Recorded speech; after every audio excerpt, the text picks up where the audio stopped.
서울대우 중앙대 약학대 교수와 관련 이야기 나눠보겠습니다. 어서 오세요. 안녕하십니까. 네, 안녕하세요. 네. 먼저 오늘 오전 10시에 발표된 신규 확진자 수 알아보도록 하겠습니다. 오늘도 20명대의 신규 확진자 확인이 됐습니다. 어제 하루 27명 신규 확진자로 확인이 됐고요. 이 가운데 신규 해외 유입은 일단 잠정 수치입니다만 12명입니다. 누적 확진자 1,564명이고 아직도 이제 격리 중인 환자의 경우는 2,808명입니다. 교수님. 네. 일단 신규 확진자 수 추이를 봤더니 최근에는 한 30명, 30명 안팎으로 유지가 되고 있어요. 계속. 그래서 많은 시청자분들이 가장 궁금한 건 이걸 거예요. 완벽하게 이 코로나19가 없던 시절로 바로 돌아가기는 어렵겠지만 이 추세가 얼마나 돼야 내가 어느 정도의 일상생활을 할 수 있을까? 그 부분일 것 같은데요. 이제 당국이 얘기한 것이 그게 바로 이제 생활 방역 체계라고 하는 것이거든요. 네네. 그래서 이제 조만간 아마 결론을 낼 것 같습니다. 네. 그래서 이제 생활 방역 체계라고 하면은 지금 바이러스가 있는 상황에서 바이러스가 없던 완전한 생활, 네. 그 중간 사이에 이제 위치하는 것이 생활 방역 체계라고 볼 수 있거든요. 네네. 그런데 이때 국내 매일 확진자 수가 50명 이내, 네. 또 감염원과 감염 경로를 모르는 것이 전체 발생의 5% 이하가 되면은 네네. 생활 방역 체계로 갈 수 있다 이런 얘기를 했거든요. 네. 그런데 지금 우리가 지난 한 5일 정도 동안 계속 이제 50명 이내였습니다. 그렇죠. 예, 그리고 어느 정도 사실 하향 안정화 추세가 안정적으로 관리되고 있다 이렇게 볼 수 있거든요. 네. 그래서 아마 조만간 생활 방역 체계로 갈 것을 당국이 결정하지 않을까 이렇게 생각이 되는데 그렇게 되면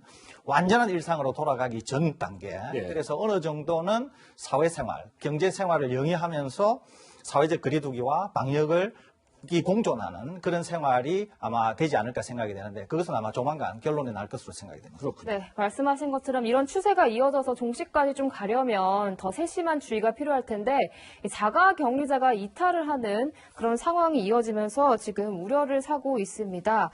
지금 60대 남성 같은 경우에는 미국에서 입국을 했는데 이 자가 격리 중에 2차례나 이탈하는 사건이 있었고요. 또 30대 여성은 유흥업소 확진자 접촉했지만 휴대전화를 두고서 홍대에 외출하는 경우가 있었습니다. 경기도 성남시에서는 프랑스에서 입국한 20대 여성이 고양시의 친구 집을 방문했다가 SNS 게시물을 올려서 적발되는 경우가 생겼는데요. 교수님, 네. 이 60대 남성 같은 경우에는 경찰이 구속영장을 신청을 해서 오늘 오전에 이제 심사도 받았다고 하는데 이런 강력한, 엄격한 관리가 방역에서 필요하다고 보시나요? 매우 필요합니다. 네. 왜 그러냐면은 이제 지금 자가격리하고 있는 사람 숫자도 굉장히 많거든요. 거기에다가 해외에서 유입되는 우리 국민들도 굉장히 많지 않습니까? 네. 또 그런 분들로 인해서 확진자 수도 계속 늘어나고 있습니다. 그렇기 때문에 이 많은 분들을 일일이 다 확인하는 것이 굉장히 어렵습니다. 현실적으로. 그래서 자가격리를 하시는 분이 협조하시고 자가격리 지침을 따라주셔야 되거든요. 네. 그런데 이제 이렇게 지침을 지키지 않을 경우에 선제적 조치라고 하는 것은 법에 규정된 강력한 그런 조치가 선제적 조치가 되는 것이거든요. 네. 그런 점에서 본다고 하면은 법에 정한 것, 그뿐만 아니라 실제로 확진이 되었을 때 경제 사회에 미치는 영향 이런 것들을 다 감안한 그런 구상권 청구 이런 것들이 굉장히 선제적 조치로서 실제로 이분들의 일탈 행위를 막을 수 있는 수단이 되기 때문에 그런 네. 점에서 강력한 조치는 필요하다 이렇게 보겠습니다. 네. 또 한 가지가 이런 사례도 있더라고요. 미국에서 입국한 40대 남성이 이제 자신의 형의 장례식을 참석하려고 자가격리를 면제받았는데 확진 판정을 받았어요.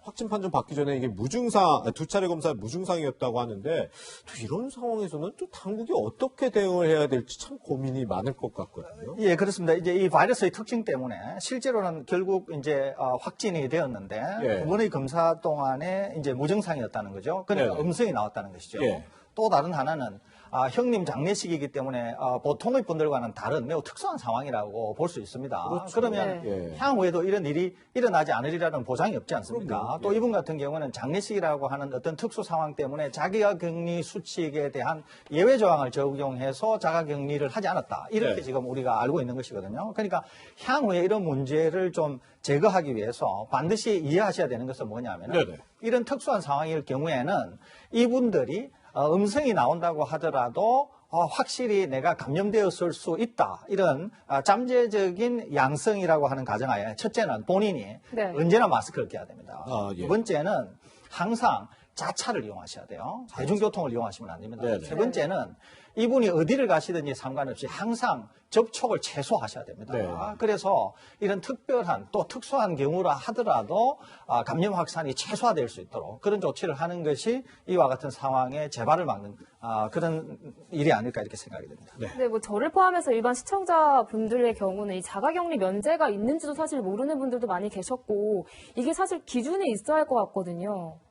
예, 아무래도 이제 몇 가지 특수한 상황에 이제 한정해서 두는 것 같습니다. 이와 같이 이제 장례식이라든지 뭐 예컨대 뭐 부모님의 장례식이라든지 그런데 이제 약간 형평성 문제는 있을 수는 있어요. 네. 왜냐하면은 돌아가신 분이 감염자일 경우에는 자식들이 임종을 보지도 못하는 경우가 많거든요. 네. 그것은 이제 돌아가시는 분이 감염 확진자이기 때문에 그렇습니다. 그런데 지금 이와 같은 케이스는 본인이 검사를 받았는데 계속 음성이 나왔고 또 돌아가신 형님도 확진자는 아니지 않습니까? 그러니까 감염자는 아니라는 거죠. 그래서 아무래도 장례식에 참석할 수 있도록 그런 예외 조항을 적용한 것으로 이렇게 보이는데 네네.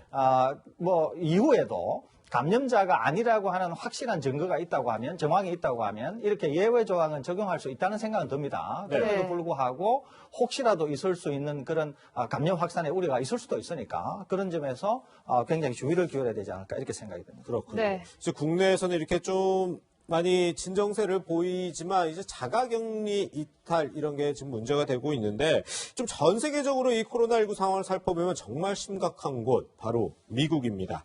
이 미국 상황 어떤지 저희가 좀 준비를 해봤습니다. 한번 들어보시죠. We apologize for the inconvenience, but due to COVID-19, this park is currently closed. I'm seeing young patients, old patients, people of all age ranges who are just incredibly sick. Oxygen, the sound of the pulse ox. That if you had a process that was ongoing and you started mitigation earlier, you could have saved lives. But you're right.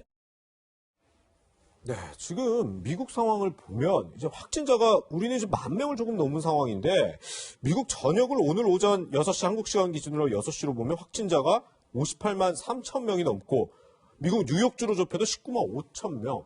도대체 사실 미국 하면 지금 최대 선진국이고 최고 뭐 전 세계적으로 1위 국가기도 한데 어떻게 이런 상황까지 왔나 싶거든요. 예, 지금 뭐 미국은 확실히 일부 주는 이제 정점에 이르렀습니다. 그런가요? 예, 정점에 이르렀다고 해서 바로 이제 내려오지는 않는데요. 정점에 일부 좀 머물다가 내려옵니다. 네. 그러는데 다른 주는 아직도 정점에 이르지 않은 주가 아직도 있습니다. 예. 그러니까 미국 전체를 보게 되면은 뭐 거의 정점 부근에 이르렀다 이렇게 평가할 수 있지. 아직 네. 정점에 이르렀기 때문에 곧 하산할 거다 이렇게 보기는 어렵습니다. 네. 그리고 뉴욕 같은 경우에는 사망자만 10,000명입니다. 아, 그렇군요. 네. 예. 뭐 확진자도 미국 전체의 거의 절반이지만 사망자가 10,000명이라니까 이거는 뭐 엄청난 일이 벌어지고 있다 이렇게 볼 수 있는 것이죠. 이것이 지금 뭐 계속 미국에서 얘기하고 있는 것처럼 초기 방역에 실패했기 때문에 초기 대응에 실패했기 때문에 그런 네. 것이거든요. 거기에다가 이제 마스크를 착용하지 않는 등 이렇게 우리와는 완전히 다른 이런 문화 때문에 기인하는 것이고 또 네. 미국 사회가 가지고 있는